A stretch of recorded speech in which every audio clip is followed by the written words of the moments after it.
आरक्षण को लेकर जाट समुदाय ने विरोध प्रदर्शन का ऐसा हथियार चुना जिसने चंद घंटों के अंदर राजधानी में पानी के लिए हाहाकार मचा दिया।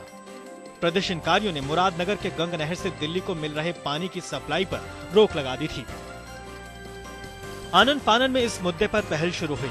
बातचीत का भरोसा मिलने के बाद जाट प्रदर्शनकारी पानी की सप्लाई बहाल करने पर राजी हुए, लेकिन इस चेतावनी के साथ कि अगर बातचीत नाकाम रही तो पानी फिर बंद कर देंगे। मुकुल वासनिक जी की से भी बातचीत हुई है, तो हम जिससे बातचीत कर सकते हैं वो कर रहे हैं। उनके डीसी वहाँ का जो है डिस्ट्रिक्ट कलेक्टर है, उससे भी बातचीट चल रही है। Let's hope it will solve it. लेकिन सवाल ये है कि अगर प्रदर्शनकारियों ने इस बात की धमकी पहले से दे रखी थी तो इससे निपटने के उपाय क्यों नहीं किए गए?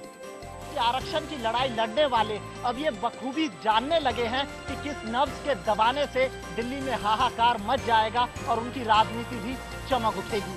दिल्ली में कुमार कुणाल के साथ भोलेनाथ शर्मा और अमित कुमार चौधरी, मुरादनगर, आज तक। नक्सलियों के 2 दिनों के बंद का सबसे ज्यादा असर ट्रेन सेवा पर पड़ा है। नक्सलियों ने बिहार, झारखंड और छत्तीसगढ़ में बंद का ऐलान किया था, लेकिन असर हावड़ा से लेकर मुगलसराय तक साफ साफ दिख रहा है। कई ट्रेनें रद्द करनी पड़ी हैं, तो कई का रूट बदलना पड़ा है। एहतियात के तौर पर रेलवे स्टेशनों पर सुरक्षा के बंदोबस्त बढ़ा दिए गए हैं, लेकिन परेशानी यात्रियों की बढ़ गई है। और सब गाड़ी के इंतजार में है, सब बेहाल है, गर्मी से ही परेशान है। इधर जो है गाड़ियां भी लेट हैं और इससे जो है सबसे बड़ी दिक्कत है कि नक्सलियों का जो भी मसला है उनसे प्रॉब्लम सब पूरे आम जनता को हो रही है।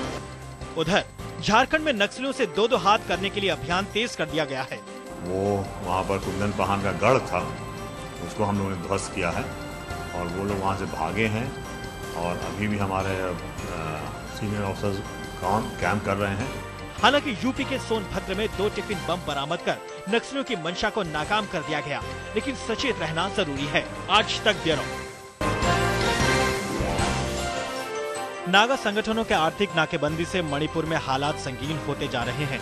लोगों का सब्र खत्म हो रहा है और कई इलाकों में सुरक्षा बलों और आम जनता के बीच झड़प की खबर है। अब केंद्र ने भी सख्त रुख दिखाया है और नाकेबंदी खत्म करने के लिए केंद्रीय बल भेजने का फैसला किया है।